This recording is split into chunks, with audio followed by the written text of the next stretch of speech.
Hello everybody, welcome back to the channel. I hope you're having an awesome week. Today we are going to be making our Echinacea Tincture. So these guys have been in the dehydrator now for a slow, long extended period of time. I think it took about a day and a half, 2 days for these on my low setting. And then I finished drying them out just on the tray and let them sit. So not rushing this process, not interested in rushing this process, but let's go on ahead and get started. And I'm going to turn you around and show you what I'm going to be doing here, okay? All right, so here's our dehydrator. All I'm going to do is I'm going to basically bend and maneuver all of these. I do have an extra jar here just in case. But I really do want to stuff this jar full. Let me angle you down a little bit more here. Okay, so this jar here, about a quart. And I am literally just shoving these guys in.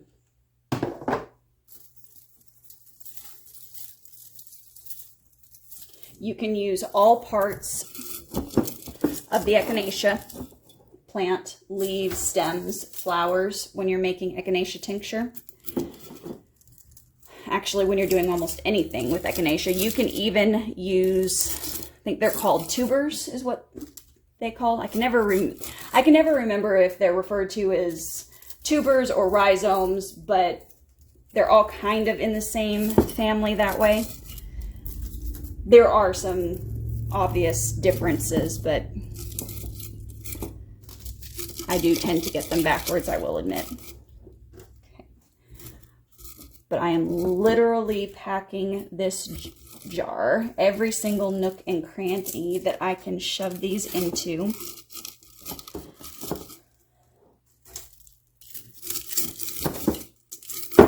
Barring that, I'm going to keep these in below this lip line here. So just like you would with canning, you want to give headspace. You want to make sure all of this is going to be submerged in whatever format you are using to extract. We are going to be using a vinegar extraction. You could use an alcoholic extraction. So something along the lines of an Everclear or well, I guess you could use tequila. I wouldn't want to waste good tequila on that, but you could use tequila, vodka. Can be hard to find those organic, however. And if you are trying to clear out your system from toxins, viruses, bacteria, whatever it is that you've got going on when you're using this, I really like using a vinegar base over an alcohol base. All right, so let's move on to the next part. Okay, so what we're gonna do,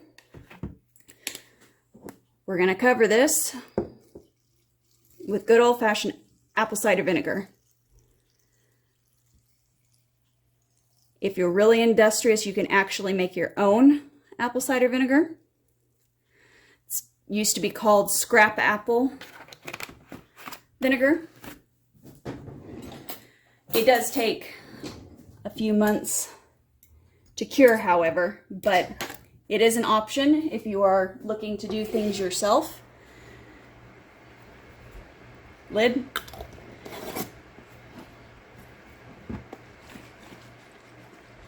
Make sure you screw that on well. Goes without saying.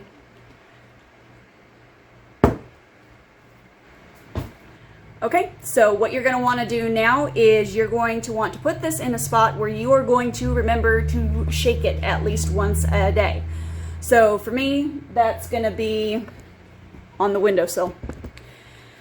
because I'm usually at the kitchen sink at least once a day, if not more. So literally just go up, do this, put it back down, do that for about 3-4 weeks. Then you can either strain the entire jar out and remove all of the herb product or the echinacea, or you can just pour off what you need to put into a dropper container and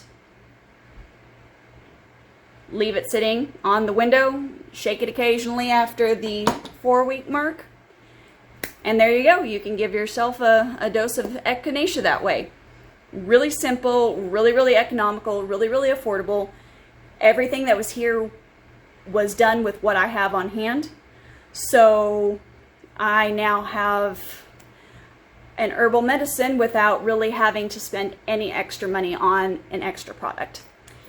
But I'm going to go on ahead and I'm going to put you on hyperlapse and fill up this other jar, and I will go on ahead and sign off right here, however. So guys, as always, keep it simple, natural, and essential. I'll see you on the next video. If you have any questions, leave them down below.